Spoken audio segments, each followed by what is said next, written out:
Hey everybody, and I just wanted to welcome you to the first video in my overclocking series of videos for PCs here. I just wanted to start out with showing you my rig and my components that are inside.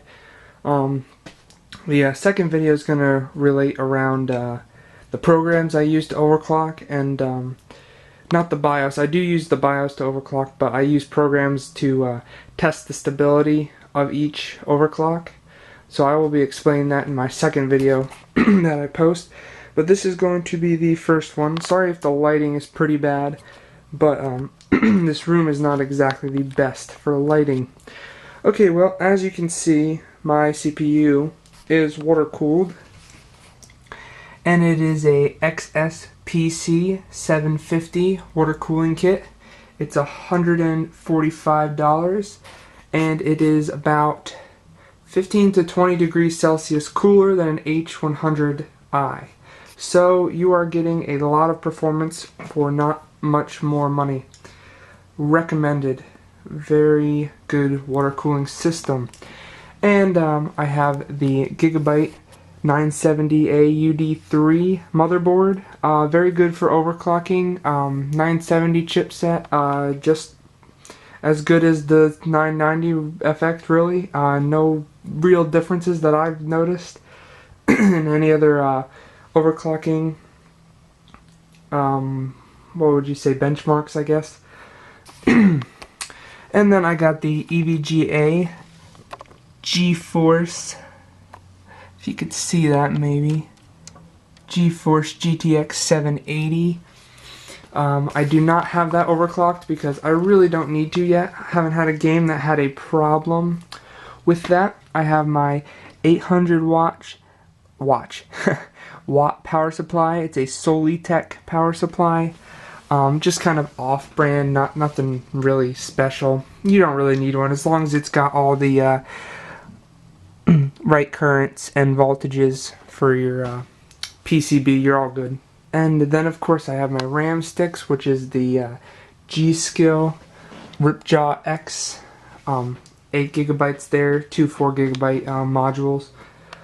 They are 1600 megahertz, and I have them overclocked to 1688 excuse me, megahertz because the way I overclocked my CPU overclocks everything. The Northbridge it overclocks the PCIe, bus speed, RAM, pretty much everything on your system. But I'll explain that in depth with my second video and my rest of my videos, in the series. Anyway, back to the system here. I have a Samsung 840 500 gigabyte SSD there for my games. My boot drive is the Phoenix 3 G-Skill SSD. It's 240 gigabyte SSD.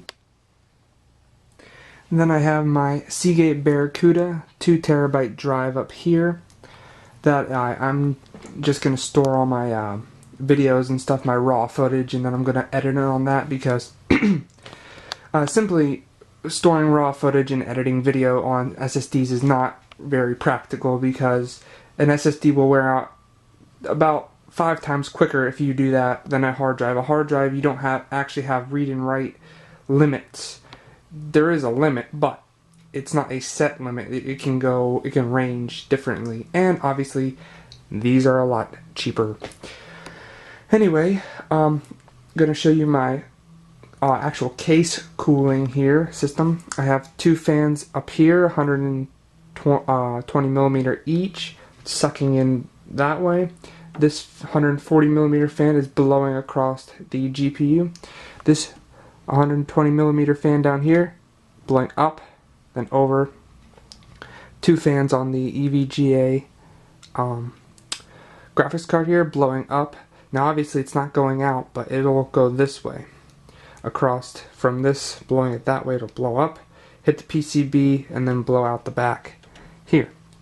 Then I have an exhaust fan here, blowing obviously out the back, and I have 2 fans here blowing upwards through my radiator, which is up here underneath this plastic, lovely plastic covering.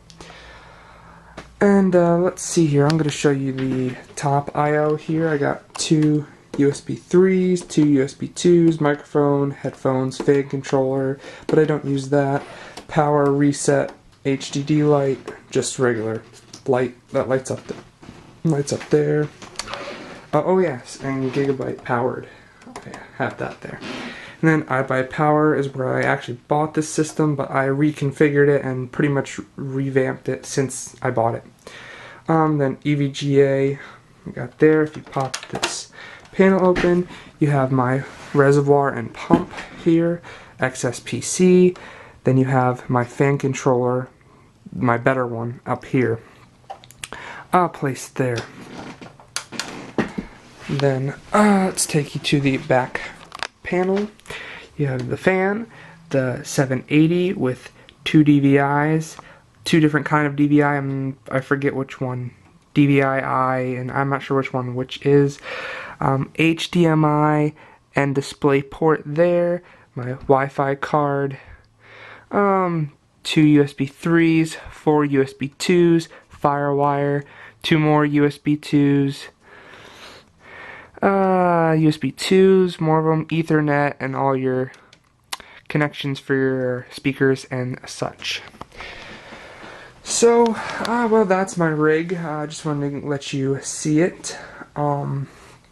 Not sure what else to say other than my cable management is horrible with this case because it's so compact.